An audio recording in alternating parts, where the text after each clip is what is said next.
BTB listeners, thank you so much for checking out today's episode. Listen, if this episode inspires you, do me a favor and take 5 seconds to shoot me a like and subscribe to the podcast.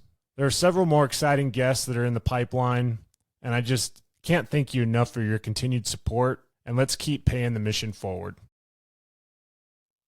It's that type of situation of not trying that mind boggles me, because it not just affects you, it affects the generations to come. It affects all of the people around you. Here's the deal. Trying doesn't guarantee a win, but trying does guarantee progress. It guarantees clarity. It guarantees that the next time you're tested, you won't back down so easily. Every time you show up, even when you're scared, you're casting a vote for who you want to become. You're saying, I'd rather fail with courage than win with excuses. What are you built to be? What are you built to become? The time is now. The time is right now. You weren't built to break. You were built to be something greater. Welcome to Season 2 of the BTB Project. I'm your host, Kollman Gearhart. I was an overweight kid, one counted out, lost 100 pounds, found purpose in the pain, and turned my setbacks into a story worth telling. This podcast isn't about perfection. It's about persistence. It's about identity, discipline, and comebacks. Getting up one more time and becoming who we're always meant to be.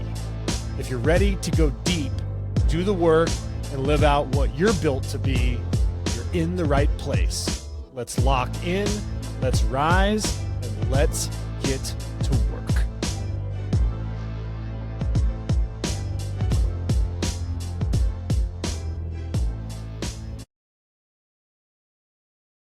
Welcome back to the BTB Project. I am your host, Kollman Gearhart, and in today's BTB short, it's not about trying and failing.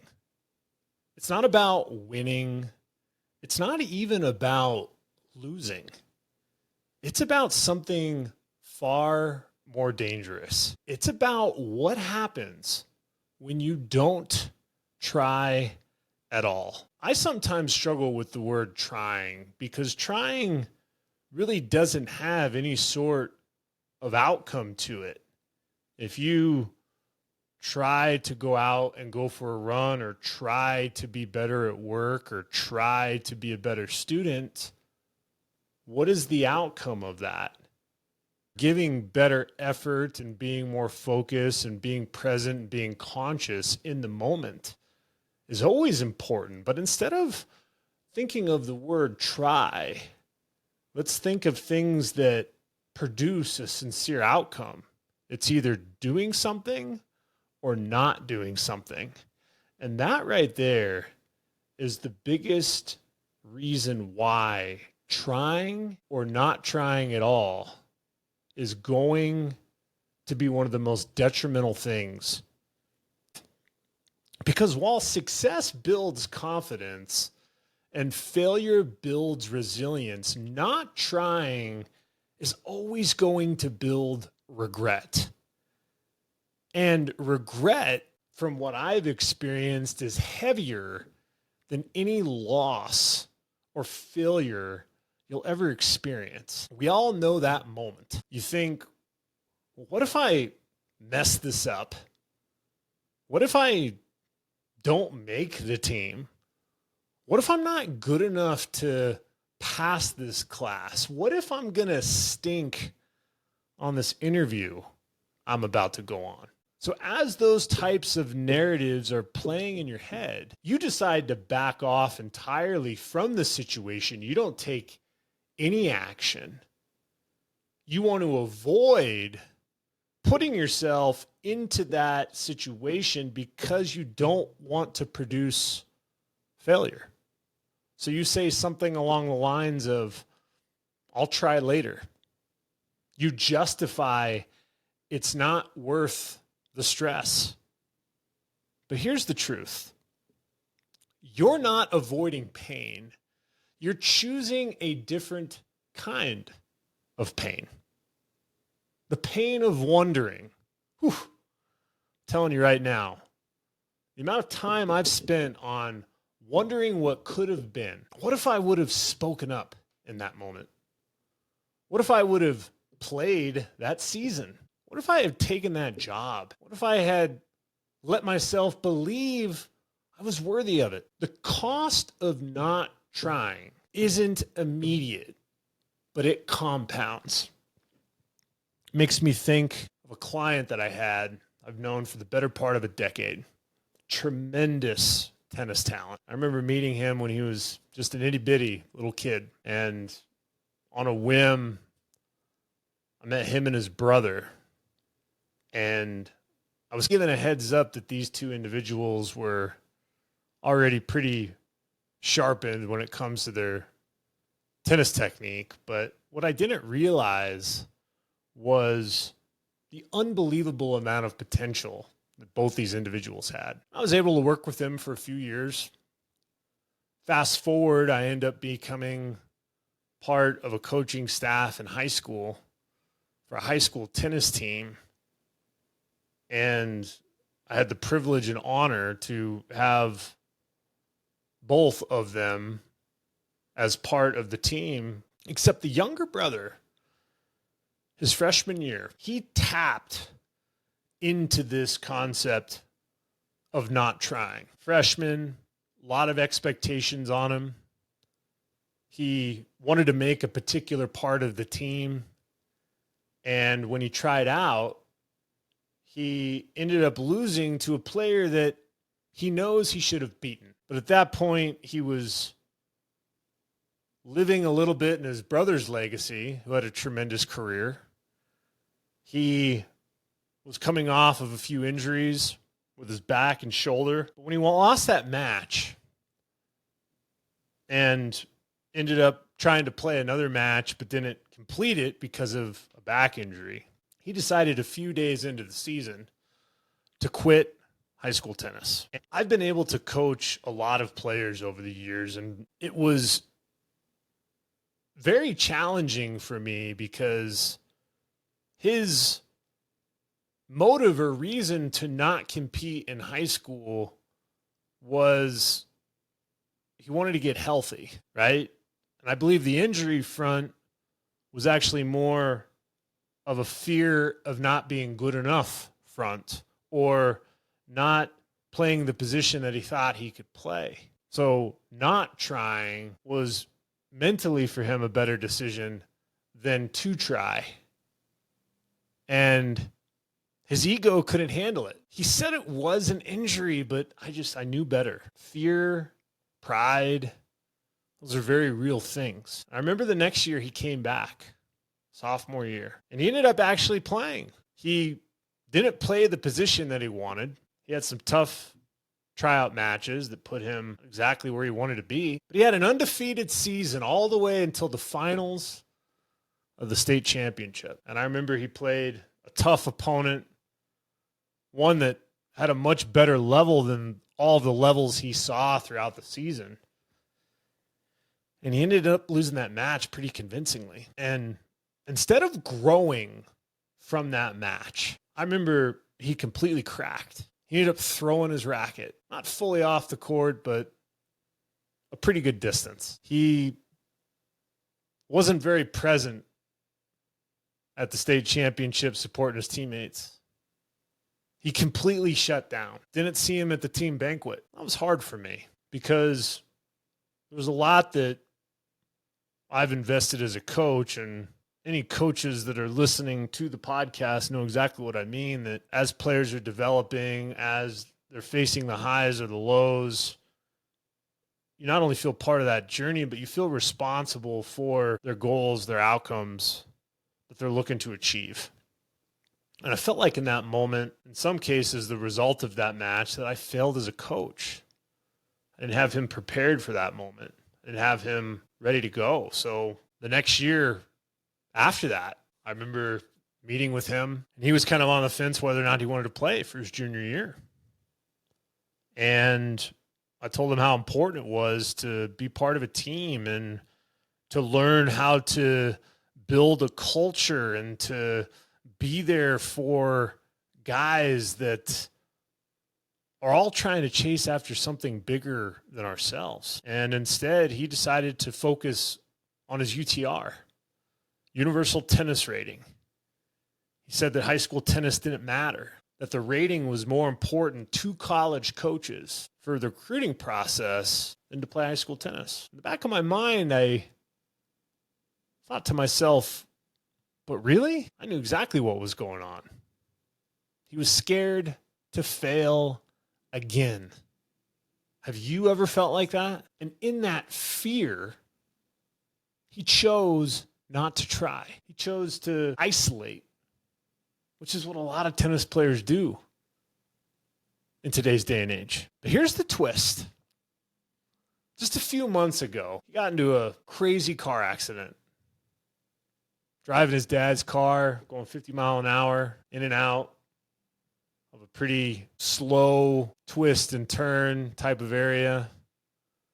He flipped his dad's car, rolled it over and over and over. Him and his girlfriend were in the car, and he was able to walk away somehow from that scary, horrific accident. I got a text from him 2 days later.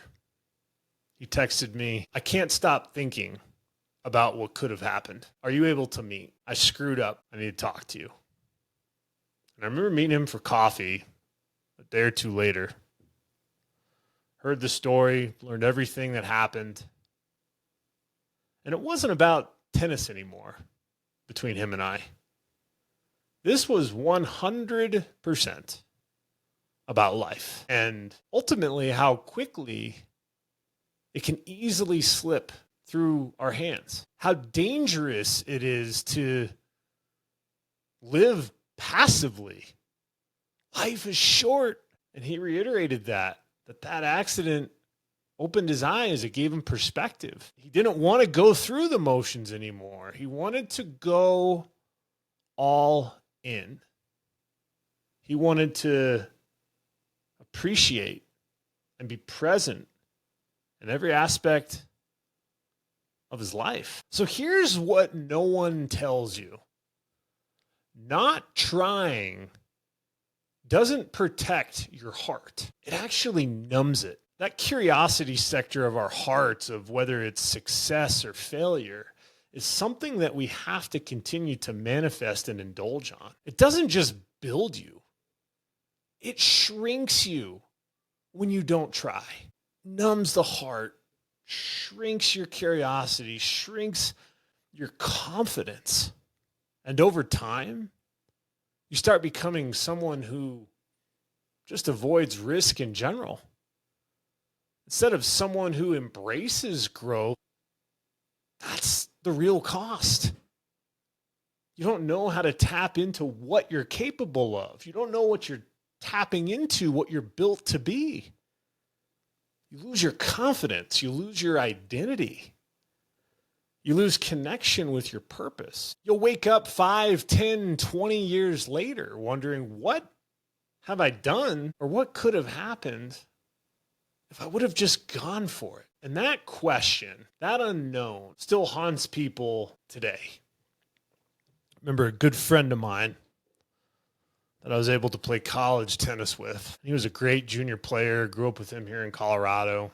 Used to kick my butt left and right. Had a great college career. I was able to get right back at him junior, senior year. And I remember after his career was over, he was done playing tennis. Done. Didn't want to do anything with the sport anymore. And it was almost 15 years later, his niece ends up being a part of the program that I'm coaching at in high school. Somehow, some way, his niece is tied to the church that my family and I go to. And he invited my old teammate to go to church with them. And there I was, years removed from college tennis, seeing my old teammate years later and watching him come up to me, and I can just see the regret in his eyes, the regret of no longer trying to play tennis, no longer trying to push himself. Just I could see it, how it manifested into who he is today. And it scared me because his niece, she was relatively new to tennis, and all she kept talking about was, I just want to have some lessons with my ex-teammate. She wanted to learn how to play tennis from him because she knew that he had been a pretty good college player. That's unbelievable to me because he wouldn't allow himself to teach her how to play tennis. And it's that type of situation of not trying that mind boggles me, because it not just affects you, it affects the generations to come. It affects all of the people around you. So here's the deal. Trying in any aspect of your life doesn't guarantee a win, but trying to make something happen does guarantee progress, guarantees clarity. It guarantees that the next time you're tested, you won't back down so easily. Every time you show up, even when you're scared, you're casting a vote for who you want to become. You're saying, I'd rather fail with courage than win with excuses. So here's your challenge. Ask yourself this question. What am I avoiding right now because I'm afraid I won't be good enough? Bring that image to the front of your mind. Close your eyes, and I want you to sit in that place. If it's hard to come up with that image, here's some examples of what it could be. It could be trying out for a team. It could be launching that project that you've put off for years because you're afraid to fail. Maybe it's rebuilding a relationship, one that just crashed and burned, and you know you need to reconcile it. Maybe it's having a hard conversation. There's a difference between hard and harsh conversations. I'm not talking about harsh. I'm talking about a hard conversation that you know needs to happen for you to grow. Whatever it is, I want you to step into it. You don't have to feel ready. Gosh, we do all of this preparation sometimes, and we just don't ever take action.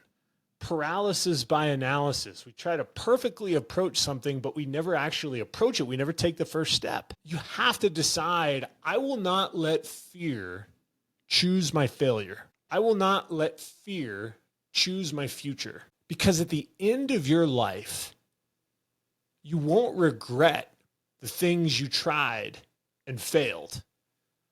You'll regret the things you never gave yourself a chance to experience. It's the experiences that deeply impact our life. And if you have an opportunity to push yourself, and especially push yourself in a community to where you're able to have an experience of a lifetime, that will propel you in more ways than you could ever imagine. So whether it's one of my clients trying to figure out, should he be part of a team? Should he not be part of a team? My old teammate no longer tapping into something that he had an incredible career in and having regrets because of it. Or you, the listener, thinking about some of the things that you know you should be doing and you're not doing it because of all the what ifs that are running through your mind. I want to be able to do amazing, extraordinary things together. So listen.